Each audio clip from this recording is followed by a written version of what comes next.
Welcome to Beyond Sunday, the King of Kings podcast, where we dive a little bit deeper into our message series and see what we're taking beyond Sunday. My name, I can't talk today, guys. They're starting off real great. My name is Dina Newsom, and I have some great guests today. Hello, Dina. One man. Actually, two men, one woman, one podcast. Beyond Sunday. That's not the intro at all. It is now. We can pitch that to creative and let's see what they think. This is Peter Bay. I'm the campus director of King of Kings Northwest. You have totally not talked in your normal voice twice. Hi, I'm Greg. Peter, you're looking quite dapper today. You're quite bright in colors. At the point of filming this, it's like a Floridian. It is like 75 degrees outside. I knew I wouldn't get outside, but I wanted to wear clothes as if I was outside. Okay. And so I'm bringing spring, baby. Yeah. Is it really 75? Punxsutawney got nothing on me. Peter's got melon-colored shorts and a flowery polo shirt. Yes. It's bright. It's bright. Yep. Let the flowers bloom. Let the allergies come. It's time for spring. Oh, I forgot about allergies. Got to get on that Flonase Zysol routine. I don't. Just this constant sneezing. We go from everyone needing tissues from cold season to everyone needing tissues for allergies. This is quite the start to the podcast. One podcast talking about allergies. Okay. So I don't know if you guys know this, but today, the day we're recording this, is Random Acts of Kindness Day. Oh, that's sweet. Yeah. So that's good. My question is, have you ever done a random act of kindness for a stranger or ever had one done for you? Yeah. Actually, let me tell you a story about a time where Greg Griffith, it was awesome. What did I do? He calls me and it when you had what was it called? A Potchki? Oh, Punchki. Punchki. It's Fat Tuesday, which Punchkis, this is a day. Yeah, Punchkis are everywhere. It's Paczki, I think. Is that Polish? It's Polish. So it was a Polish donut type treat. Yeah. And it was on Fat Tuesday, which when is Fat Tuesday? Today. It's the day Tuesday before. Yeah. Do you listen? I mean, we're in earphones. I just said this. Yeah, it's today. Today's Fat Tuesday. It's a Tuesday before Ash Wednesday. This is the 1 year anniversary. Yeah. Of when you did this for me. Wow. Oh, okay, great. This Perfect is timing. I almost bought Punchkis into the office today, but I didn't. 1 year ago today, Greg gives me a call and he says, "Oh yeah, I remember this. Where are you?" Yeah. And I was like, "I'm at Ross Dress for Less." You were. And he's like, "I'm right over there and I've got some Punchkis. Yeah, I'm going to bring one. You never had one. Because I never had one. I'm going to bring one to you." I said, "Let's go." So he walks into Ross Dress for Less with a box of Punchkis, and I just eat one at Ross. It was the greatest day of my life. They were fresh. Yeah, they were fresh. Yeah. Did you have the custard, raspberry, or lemon? I might have given you 3 or 4 of them. I just kept eating Punchkis at Ross. They're like 1,000 calories per donut. And I mean, they're bigger than a normal donut. Have you ever had a Punchki? I think you brought some in and I tried it. They're amazing. Yeah. They are so quite good. Delicious. In Michigan, you will wait 2-3 hours in line to get a Punchki. They're just, I mean, they're an amazing thing. So today is the 1 year anniversary of a random act of kindness from Pastor Greg Griffith to me at Ross Dress for Less. I remember that now. Lori came with me too. She did. She was there. It was a beautiful day. That was a lot of fun. I remember. Yeah, that. it's like the birth of my kids, my wedding, and that day. The birth of your kids is higher than the wedding? Yes, it is. Now, actually, the birth of my kids was not that exciting. I got to tell you. It was gross. It was because they're all C-sections. There's blood everywhere. I don't know. So you peeked over the sheet? They invited me to because the surgeons, both the OBs, were friends of mine. Yeah. Mm-hmm. And so they're like, yeah, you can. And Chris was like, could he videotape this? Is it Tom Martin? It was Anne Shalin and June Wedegren. Oh, nice. Shout out to Anna June. Yeah. And Carissa asked me to videotape. So it was wildly graphic and strange moments in our life. And have you ever gotten out that tape and watched it since? I'd never watch it again. I can't do that. Carissa was totally fine with it. Yeah. Well, I can't. Sure. I can't even watch horror movies. They asked me to peek over the sheet, and then I went to get up, and Lori goes, "You better sit down." Yeah. That's probably true. So it was. I didn't. It was amazing how quick we went from no child to child. But it was a wild scene. So yeah, so I'd probably put wedding first. Actually, now that you question it. Yeah. Wedding, then the birth, Reeling and it then the back in. punchkis. Where do you get punchkis here in Omaha? Well, I just saw actually yesterday, I like to walk around Costco just for fun and then also to find a sample or two.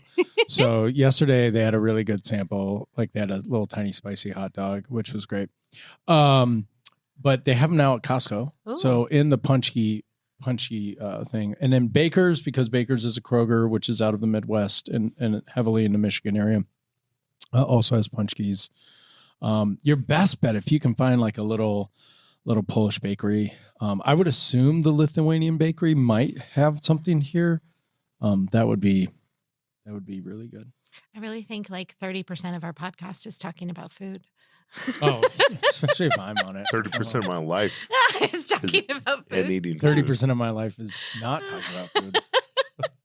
Okay, random act of kindness. Anything spark your memory, Greg? Yeah, I mean, I like doing that. You know, we've done the like pay for the person behind you.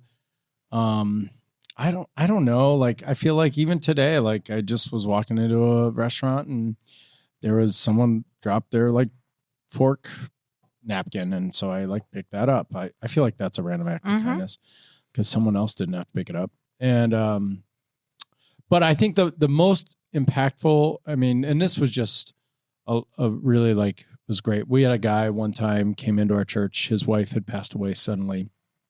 And, he came back to see me and he said, my wife and I always enjoyed vacations just with each other. And it reminded us that we're married and we once a year would get away. And then he handed me an envelope and he said, the only rule I have for this is that you and Lori go on a vacation just together. And so like, that was super sweet. So he paid we went to Boston and it was like just an absolute blessing. So I was like, wow, that was really kind. So That is cool. Yeah, that was fun. Yeah. How about you? Mine is kind of a similar thing. My family used to go to Hong Kong in the summers, and it was a minimalized expense because we would work with fundraising through our church and stuff. But the second year that we were trying to go, it was kind of pinching some pennies. And my boss came up to me and said, "Hey, I just had somebody that donated $2,500 towards your family's trip." And oh, that's sweet. like, it was just a huge blessing that we were gonna not have to worry about that. It's crazy. Yeah. That is, yeah. Yeah. Did you eat any, like, Hong Kong scares me. Like, I don't. Hong Kong is It's the amazing. weirdest thing you ate over there. Chicken feet. Yeah, Chicken feet is the weirdest. those are There's the not big really, thing. you just kind of gnaw on them. You know, there's not a whole lot there's of not meat. much. It's like bristle. Yeah, really, frog right? legs are very popular. I didn't eat those. I've eaten frog legs and they and make then me sick. everything is like bean paste, or lots of tofu, and I don't enjoy any of that. Tofu's terrible. But We went, other things. the one I'm time good I went with. to Hong Kong, it's like, Hong Kong. yeah, there's the kind of Americanized places you can go, but then we were like, take us somewhere that's not that. And they brought us to this busy street, and like the tables were on the street. These cars are driving by so fast. And I was like, they're like, well, what do you want to eat? And I was like, just order stuff that we would never order. And it looked like they brought like bugs and stuff. And we got after it. Yeah. And I tried everything. It was, the students did not. There was some unfortunate food wastage that day. Yeah. There's a lot of street food vendors that are just really good if you know the right ones. Like it was very fun. We would go to the same places each year. So then we would know, around this corner is the street noodles and around this corner is the breakfast guy and stuff. Yeah. That's good. Yeah, it's good. All right. So we are in week 3 of our Not Alone series. And Pastor Seth Flick has been taking us through so far. What are you taking beyond Sunday from this week's message? Well, one, Flickage is crushing. I mean, it's awesome to see the groove that Flickage is. Has anyone called this is his Pastor new name? Flickage? I haven't heard Flickage. I've said Flicker occasionally, but I also went to school with a Flicker.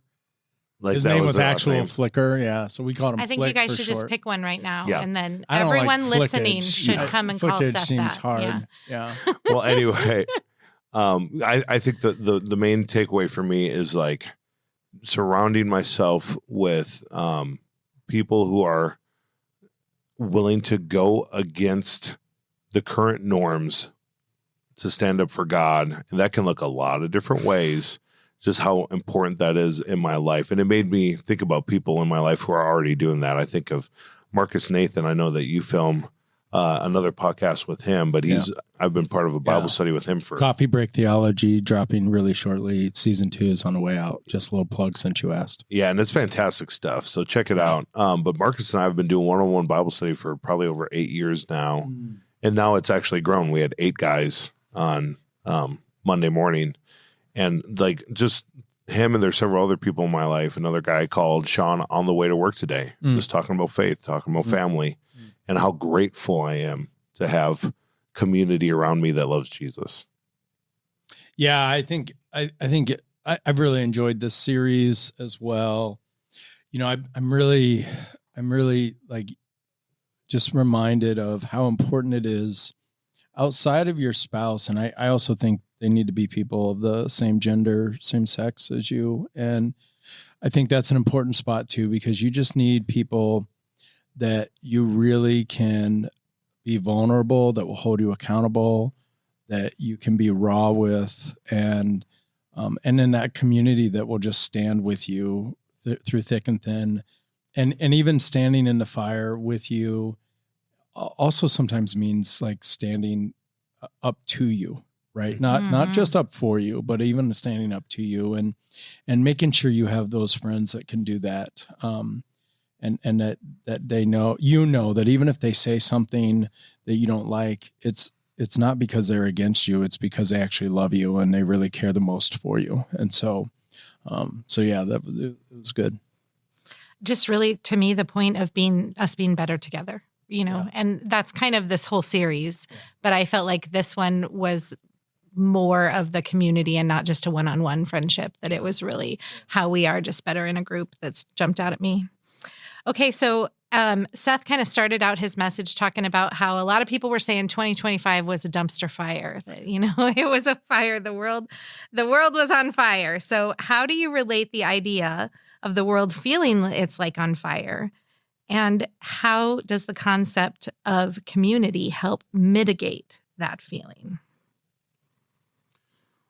Well, yeah, I think I'm going to jump to the end of the story a little bit here. So if this answers a question from later on, but one of the big pieces of the message was about the fire, Shadrach, Meshach, and Abednego, and how they were not alone one in the fire. Like God, some believe that it was Jesus. Are there other points of view on that? No, I think most ascribe that to the pre-incarnate Christ. Yeah. How incredible is that? Yeah. That Christ, so they do not pray to any other god. They do not pray to Nebuchadnezzar. They pray to the one true God, and they're thrown in the furnace. Talk about the world being on fire, and they stuck to God's promises for them and were punished for it. But yet, in this time, God saved them. Christ was there. And it just really reminds me, like, I'm going to die, but Christ died first so that I may live, and he will be there. And because of that, I'll have life. And so for me, regardless of the circumstances around me, I get to live from victory for all eternity. Yeah, that's good. I really think too, like one of the things for me is just the reminder of like being surrounded with, you know, your community, and then walking together in that community, and then just knowing you're standing shoulder to shoulder. Like that's a big deal. I think it always feels better when you're in the midst of something just to know you have people beside you. Yeah. We never like to be alone. Yeah. All right. So in what ways can historical examples like the Battle of Thermopylae, there's a word to say, Peter, is that? Yeah, that was a good one. Thermopylae. A little fun fact. It was from the town Thermopylae that I think it's Warner Games made up Monopoly. Oh, for really? No, but if you say something serious and that like people believe I totally would have believed you For if sure. you would have said yes. I would have repeated it to other people. I know. I've been going around. I know. Did you? Yeah, you My do. son-in-law loves Monopoly. I've been like, did you know? Well, tell him. Yeah, now you got it. You got it. What do 300 and Warner Brothers have in common? Yeah. Warner Brothers. Yeah. All right. So, in what ways can things like historical examples, like the battles of Thermopylae, teach us about the importance of community and unity? Yeah, I think so a couple things in my mind is like, this is where, especially as a coach, like when I used to coach basketball, right, in sports and stuff like that, when you can get a team united around a shared mission and a shared purpose that's beyond themselves, that they know by themselves they could never win, but together they can do something.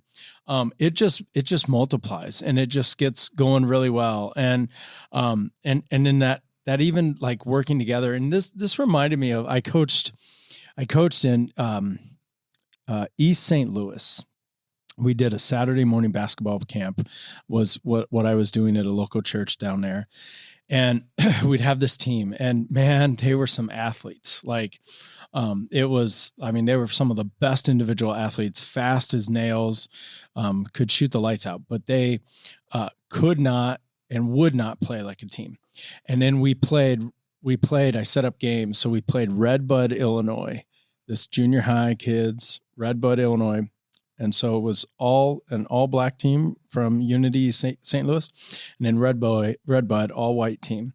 And man, Red Bud destroyed us. Like they weren't as good, but they just played basketball. Like they played the team, they played as one.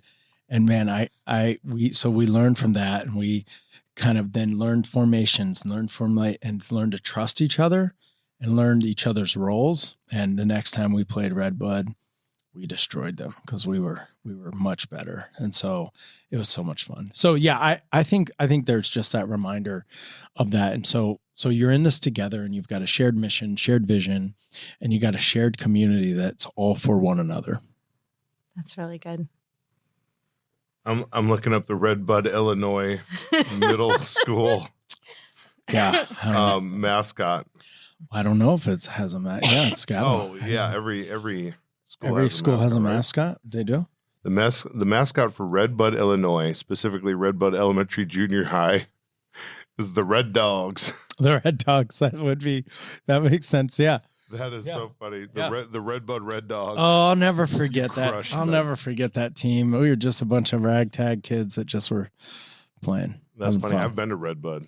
No, you have? Yeah, because my brother's wife is from Red Bud. Get out of here. She might have been on that junior high team. Oh no, I mean she maybe. only had sisters too, so she would have. It was an all boys team, but yeah. I think historical examples can point to all kinds of illustrations and can help. There's so many different types of thinkers, and so when you can grab something from history to help teach a lesson, it really connects with some people, and other people may not be able to connect in that way, but I think it's awesome to give those examples of how people work together. We've heard about the Chileans that got stuck in the mine shaft and how they didn't give up hope. And the Paloma, I think was that ZZ who talked about that? I don't know, in a message a few months ago, but like all those incredible stories about community coming together are always inspiring. The Olympics bring up these type of stories. The Jamaican bobsled team, just going through adversity together is always better. I just watched a documentary on Netflix called Miracle. That's about the 1980s hockey team. Oh yeah, it's a great documentary if you want to watch it. Crush the Russians. Yes, the Russian Red Dogs. They only crushed them the last time they played them, though. Yeah. They played them like shortly before and got beat. But it's kind of like a stereotypical story of where they didn't all like each other when they first got put on the team together. No. They had to learn how to get along and learn how to build that community. Mm-hmm. And the coach almost like purposefully made himself the enemy so that they would have a shared something in common that they all hated him, and I just think that's that's a consistent theme throughout a lot of battle stories in history, with people coming together. All right. So how does the story of Shadrach, Meshach, and Abednego, which to me is always Shadrach and Benny because I'm a VeggieTales girl, illustrate the power of faith community in overcoming challenges? Yeah. I've known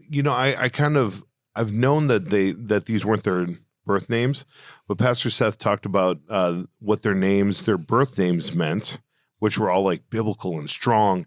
And then the names that they were given by the Babylonians, which were like, you belong to this god or whatever. And it was like two conflicting name things. And that kind of reminded me of, we are not of this world. Heaven is our home. And yet while we are here, we sometimes have this weird expectation that everyone around us should act Christian. Right. And that's not the truth. Right. I mean, the culture around us is more often than not going to be Christian. Right. And we shouldn't be surprised by that, but we should also not be surprised to know that our God doesn't change. Yeah. He is faithful regardless. And him showing up, Christ showing up in the fire with them, is one of the coolest pictures of that and that I can think of in Scripture. Yeah, and I just think it's a reminder in the illustration too. We are not called. You are not called to run faith alone. And so this is not an individual faith. I love this. Like, Jesus is my Lord and my Savior. My faith is not personal. It is public, and it is meant to be communal. And so that's we need each other. And so I think this event just reminds us too that you're not called to do this alone. And when we separate out, or when we become isolated in our faith, we're going to be walking a dangerous path that God never designed us to do. I can't remember. I think it's a verse in Hebrews where it talks about how important it is to keep meeting together and encouraging each other. Those two pieces. Yeah, like 4:11, I think is what it is. Yeah, meeting together and encouraging each other. And I think that's how we live in faith and community. Like, we can't stop seeing each other and doing life together, but also encouraging each other. And that's, I think, sometimes easy to forget one piece of that. You may be doing really well at the other one, but not so well at both. All right. What are some personal experiences where you've seen your community act as a protective phalanx in your life? Yeah, I mean, for me, one comes to mind really easily. Back in 2017, we had a house fire, and we lost most all of our physical possessions, but saw person after person in God's people, God and his people step up, provide for our daily needs, but also provide for our spiritual needs of prayer and watching, and like our family needs, watching the kids while we went to meet with adjusters and who knows what. It was a really incredible season of seeing the community of believers step up, and I never experienced anything quite like that before. Yeah, I mean, I can say over and over again, just the times where people have really stepped in and come alongside us from, things that have happened in our life. But I think personally for me, where it really came, I was maybe 14 probably, and we were freshmen. And I'll never forget, it was like first day of PE. It was an all-boys Catholic high school. So we get out there, and Joe Platoni was the PE coach. And he said, all right, guys, we're going to do Jesuit jacks. And he said, so all 35 of us had to do jumping jacks in sync. And then you did 2 jumping jacks, and you said J, 2 jumping jacks E, and then spelled out Jesuit. And then at the end, you said Jesuit, and then got into a 3-point football stance, right? Or a 4-point stance, whatever it is. So, I, for some reason, must have been nerves, must have been this, I could not do it. Like I was, and so every time I was out of sync, it was me. He'd say, yep, we're like, first time he's like, 10 guys are out of sync. And then it got down to like 1, and it was me. And so for 40, I think our class periods are 42 minutes. For 42 straight minutes, we did jumping jacks. and he never moved on. And I remember walking off, like my head's down. I'm like, this is the first time. It's like, do I go back to school? Like, like you're just devastated, right? Yeah. Two guys that I like would become and still are two of my best friends, Mike and Rob, both walked up to me, put their arm around me on each side, and they're like, don't worry. And they just saw my name and they're like, don't worry, Griff, we'll get it next time. And I was like, oh, wow. Like, I mean, and so then, it was just amazing. And so I think that's where community just makes a difference. And you didn't know those guys prior? No, it was our first class. That is like a movie start. Oh, it's so awesome. That is awesome. Yeah, it was great. Went on, we were thick as thieves. I didn't steal, but they actually did. But oh, geez. Taking notes of that to bring up on another podcast. Yeah. We're not even protecting the real names. Sorry, guys.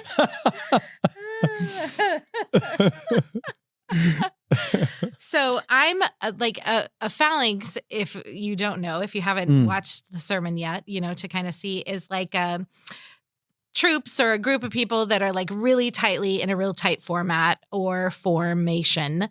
Like the image that Seth was using was with the shields all interlocked, and I'm a big like Star Wars and that kind of fan. So it just looks like a force field to me. And, you get a hole in the force field and that's your little spot. Yeah. I like that imagery of just having a force field of people together around you. That just spoke to me. All right. How does the story of Moses's arms being held up by Aaron and Hur relate to times when you were maybe supported in a spiritual battle? Yeah. This has been so many parts of my life. I can think of just, what was it? 11 days ago or so, something like that. 12 days ago, I was driving out to a friend's house and going to have a tough conversation, and I didn't know how to have it. And so I called up Gigi and I said, hey, this is where I'm off to. This is what I'm going to do.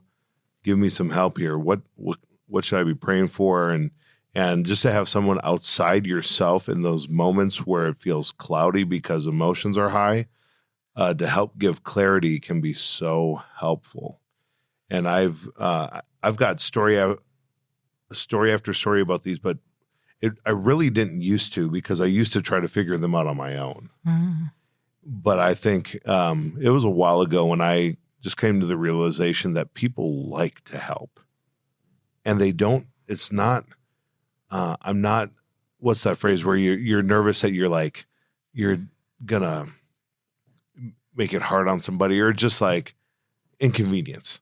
You're not inconveniencing someone to call them and ask for help. If someone calls me to ask for help, I am so honored that they would call, and to be able to give them whatever advice I have and then pray for them is amazing. So once I realized that, and that I'm not a burden to the people around me, it's actually brought great joy to reach out and take advantage of the community that God has put around me. Yeah, that's so good. I'm amazed.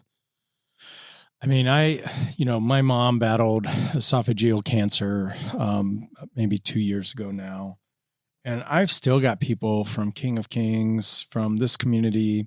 And I don't feel like I shared a ton. I didn't talk a lot about it, but I definitely opened up into prayer circles and stuff like that. I've got people coming up to me consistently and just saying, hey, how's your mom doing? Like, I'm still praying for her. Is she doing well? And my mom's doing great. She's in full remission and thriving and doing terrific. But it's just like to know that there's people that are constantly doing that.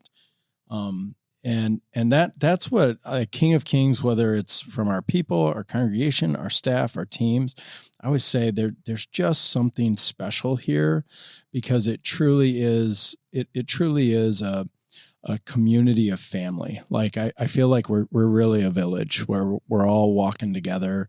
It's that beautiful thing where you just feel like your kids could run into someone else's house and they're going to be fine.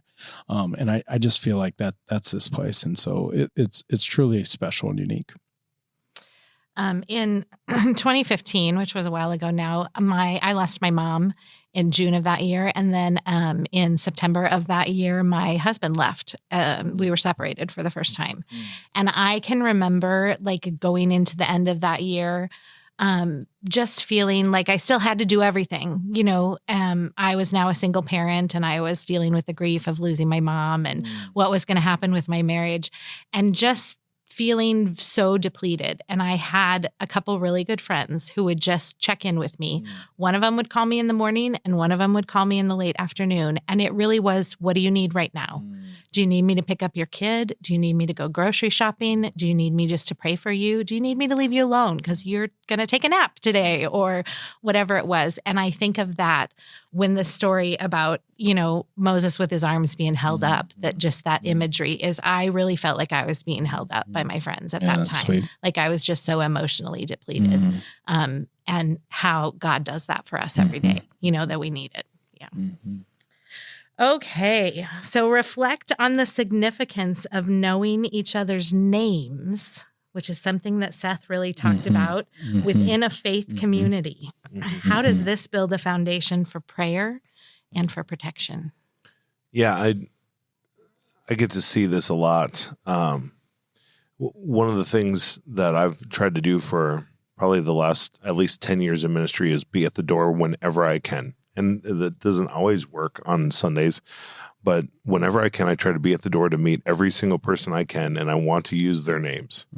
Now, prior to this year, we did not have name tags, and so that was a harder challenge. And even at the door, it still is because they haven't put the name tags on yet.